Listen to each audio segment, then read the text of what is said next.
قل إن كنتم تحبون الله فاتبعوني يحببكم الله ويغفر لكم ذنوبكم والله غفور رحيم. السلام علیکم ورحمۃ اللہ وبرکاتہ. بسم اللہ الرحمن الرحیم. الحمد للہ والصلاة والسلام علی رسول اللہ وعلی آلہ واصحابہ اجمعین. محترم سامعین کرام، میرا موضوع ہے اسلامی شادی پارٹ نمبر 3. پچھلے درس میں آپ نے سنا کہ نکاح کے ارکان کیا ہے. پارٹ نمبر 2 میں بتایا گیا تھا اسلام کے ارکان کیا ہیں، اسلام کی شروط کیا کیا ہیں، واجبات کیا ہیں اور مستحبات کیا ہیں. یہ جاننے کا فائدہ یہ ہوتا ہے کہ انسان وہ غلطی نہیں کرتا ہے اور پتہ چلتا ہے کہ کس سے کیا نقصان ہو سکتا ہے. تو کیا مطلب ہے ارکان کا؟ مثلا ہم نماز پڑھتے ہیں تو رکوع کرنا، سجدہ کرنا یہ نماز کے ارکان میں سے ہے. تو پوری نماز آپ پڑھیں صحیح سے سب کچھ، لیکن آپ ایک سجدہ چھوڑ دیں، جان بوجھ کے سجدہ نہ کریں، آپ کی نماز ہوگی؟ نہیں ہوگی. بلکہ بھول کے بھی اگر سجدہ آپ سے چھوٹ گئی تو آپ کی نماز نہیں ہوگی، وہ رکعت پھر سے پڑھنی پڑے گی. تو اس کو کہتے ہیں رکن. تو نکاح کے جو رکن بتایا گیا وہ جاننے کا فائدہ یہ ہے کہ اگر بھول کر کے ہو یا جان بوجھ کر کے ہو، اس رکن کو آپ نے چھوڑ دیا تو وہ نکاح ہی نہیں مانا جائے گا، وہ زنا بدکاری ہو جائے گی. اور شروط کا مطلب ہوتا ہے کہ جب ہم نماز پڑھتے ہیں تو اس کی کچھ شرطیں ہیں. ان شرطوں میں سے ایک یہ ہے کہ انسان باوضو ہو، وضو کر کے نماز پڑھے. تو اگر کوئی انسان بغیر وضو کے نماز پڑھ لے، سب کچھ صحیح کرے، سجدہ پوری رکوع دعائیں سب کچھ، لیکن اس نے وضو نہیں بنایا، نماز ہوگی؟ نہیں ہوگی. نماز کے لیے وضو ضروری ہے. تو یہ شرط جاننے کا فائدہ ہوا. ٹھیک ہے. واجبات یعنی ضروری ہے، آپ کو کرنا پڑے گا. مستحبات، سنت مستحبات یعنی اچھی باتیں کرنی چاہیے، وہ کریں گے تو ثواب ملے گا، اللہ تعالیٰ برکت دے گا، وہ بہتر ہوگا. آج کے درس میں ہم یہ جانیں گے کہ جب شادی انسان کی ہو جائے تو شادی کے بعد ایک شوہر کو، ایک بیوی کو کیا کرنا چاہیے. اس تعلق سے بھی کچھ سنت اور مستحب چیزیں ہیں، اور وہ یہ ہے پہلی بات کہ انسان کو چاہیے، یعنی شوہر کو چاہیے کہ اور بیوی کو چاہیے کہ وہ دودھ پی لے، اگر ہو سکے دودھ کا انتظام ہو سکے تو. شادی کے بعد جو پہلی رات ہوگی یا جو بھی وقت ہو، دن بھی ہو سکتا ہے، جب ملے وہ لوگ پہلی بار تو دودھ پیے، ایک گلاس سے، ایک پیالہ سے، ایک ہی پیالے سے دونوں. یہ بھی ایک سنت ہے. کیا دلیل ہے؟ مسند امام احمد کے اندر ایک حدیث ہے، حدیث نمبر 452 یعنی 452. اسماء بنت یزید رضی اللہ تعالیٰ عنہ فرماتی ہیں کہ جب عائشہ رضی اللہ تعالیٰ عنہ کی شادی ہوئی تو میں نے ان کو تیار کیا، ان کو دلہن بنایا، تیار کیا. جب تیار ہو گئی تو رسول اللہ صلی اللہ علیہ وسلم کے پاس تشریف لائے. اس کے بعد دودھ کا پیالہ آیا تو رسول اللہ صلی اللہ علیہ وسلم نے دودھ پیا پیالے سے، اور پھر وہی پیالہ عائشہ رضی اللہ تعالیٰ عنہ کی طرف پیش کیا. تو عائشہ رضی اللہ تعالیٰ عنہ نے بھی اسی پیالے سے دودھ پیا. تو گویا کہ ایک سنت ہے، اگر ایسا کرتے ہیں تو انشاءاللہ اجر و ثواب ہے. دوسری بات، جن لوگوں کی شادی ہو چکی ہے، جو لوگ بھی یہ بیان سنیں، عورت ہو یا مرد، کتنے لوگ ایسے ہیں جنہوں نے شادی کی رات یا دن جب ملے ہوں تو دعا پڑھے ہوں، ایک دوسرے کو دعا دی ہوں؟ شاید بہت کم ملیں گے. اس تعلق سے بھی ایک سنت ہے. سنت یہ ہے کہ شوہر بیوی کی پیشانی پر ہاتھ رکھ کر کے ایک دعا پڑھے.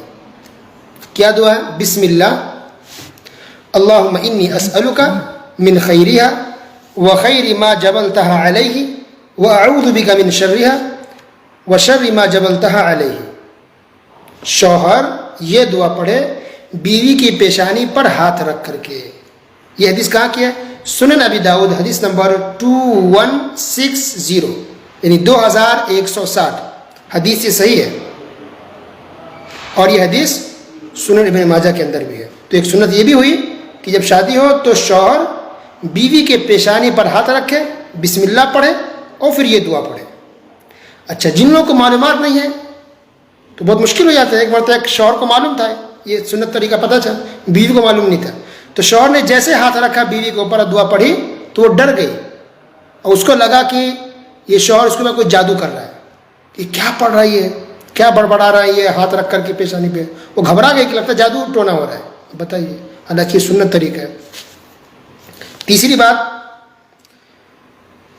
کہ شوہر اور بیوی دونوں کو مل کر کے 2 رکعت نماز پڑھنی چاہیے۔ جن لوگوں کی شادی ہو چکی ہے، بتائیے مجھ سے کتنے لوگ جنہوں نے پہلی رات دونوں مل کر کے نماز پڑھی ہوں، 2 رکعت نفلی نماز ادا کی ہوں؟ بہت کم ملیں گے، شاید کسی نے پڑھی ہو۔ حالانکہ یہ بھی اچھا طریقہ ہے۔ کیا دلیل ہے؟ اس کی دلیل یہ ہے کہ ابو سعید کہتے ہیں کہ جب میری شادی ہوئی تو میں نے کچھ صحابہ کرام کو دعوت دی، بلائے گھر پر، تو ان میں عبداللہ بن مسعود، ابو ذر غفاری اور حذیفہ رضی اللہ عنہم اجمعین تھے۔ تو ان لوگوں نے مجھ سے کہا کہ جب تم بیوی کے پاس جانا تو 2 رکعت نماز ادا کر لینا۔ اللہ اکبر۔ یہ حدیث ہے مصنف ابن ابی شیبہ کے اندر۔ ایک اور واقعہ ہے کہ ایک شخص کی شادی ہوئی، وہ تابعی تھے، تو انہوں نے عبداللہ بن مسعود رضی اللہ عنہ کو دعوت دی، بلایا یا ان سے بات ہوئی، تو عبداللہ بن مسعود رضی اللہ عنہ نے ان کو کہا کہ جب تم بیوی کے پاس جانا تو 2 رکعت نماز ادا کرنا اور بیوی کو اپنے پیچھے کھڑا رکھنا۔ نماز تو ایک ساتھ ہوگی، گویا شوہر امام بنے گا، بیوی مقتدی بنے گی، اور سائڈ میں کھڑی نہیں ہوگی، نہ ہی رائٹ میں نہ ہی لیفٹ میں، بلکہ پیچھے کھڑی ہوگی۔ تو کبھی بھی جو عورت نماز پڑھتی ہے تو مرد کے ساتھ کھڑی نہیں ہو سکتی، چاہے اس کا شوہر ہو، چاہے ماں، چاہے باپ ہو، چاہے بھائی ہو، عورت کو ہر حال میں پیچھے کھڑے ہونا ہے۔ تو شوہر امام بنے گا اور بیوی اکیلے پیچھے کھڑی ہو کر کے نماز پڑھے گی۔ کتنی رکعت پڑھنی ہے؟ صرف 2 رکعت نماز ادا کریں، ٹھیک ہے۔ یہ واقعہ مصنف عبد الرزاق کے اندر اور مصنف ابن ابی شیبہ کے اندر موجود ہے۔ گویا ایک صحابی طریقہ سکھا رہا ہے ایک تابعی کو، اپنے شاگرد کو، کہ تمہاری شادی ہو تو 2 رکعت نماز ادا کرنا بیوی کے ساتھ، اور بیوی پیچھے کھڑی ہو۔ چوتھی بات یہ ہے، اہم بات، کہ جب شادی ہو جاتی ہے تو عام طور پہ یہ دیکھا جاتا ہے کہ مرد ہو یا عورت، ان کے دوست، ان کے جاننے والے شادی کے اگلے دن یہ جاننے کی کوشش کرتے ہیں کہ ان کے ساتھ کیا ہوا، ان لوگوں نے کیا کیا۔ اکثر لوگ پوچھ لیتے ہیں، مردوں سے بھی عورتوں سے بھی، اور یہ لوگ بہت سے لوگ بتا بھی دیتے ہیں۔ حالانکہ یہ چیز بہت غلط ہے، بہت بڑا گناہ ہے۔ اگرچہ آپ کے بہت دوست ہوں، گہرے دوست ہوں، بچپن کے دوست ہوں، بہت قریبی ہوں، پھر بھی بیوی کی بات یا شوہر کی بات دوسروں کو بتانا یہ کسی بھی حال میں جائز نہیں ہے۔ جو بستر کی باتیں ہوتی ہیں، شوہر بیوی کی باتیں ہیں، یہ کسی بھی حال میں، کتنے بھی پکے دوست ہوں آپ کے، کتنے بھی قریبی ہو، اس کو بتانا یہ گناہ ہے۔ کتنا بڑا گناہ ہے وہ دیکھیے۔ پہلے نمبر لکھ لیں آپ، یہ حدیث ہے مسند امام احمد کے اندر، جلد نمبر 3 صفحہ نمبر 69۔ اللہ کے رسول صلی اللہ علیہ وسلم نے ارشاد فرمایا، ان من اشر الناس عند اللہ منزلۃ یوم القیامہ، کہ قیامت کے دن سب سے برا انسان، سب سے خراب انسان اللہ کے نزدیک وہ ہوگا جو اپنی بیوی سے ملا ہو یا عورت اپنے شوہر سے ملی ہو، ثم ینشر سرہا، پھر یہ لوگ اپنے راز کی باتوں کو، اپنے گھر کی باتوں کو باہر کسی کو بتا دیں۔ اللہ اکبر۔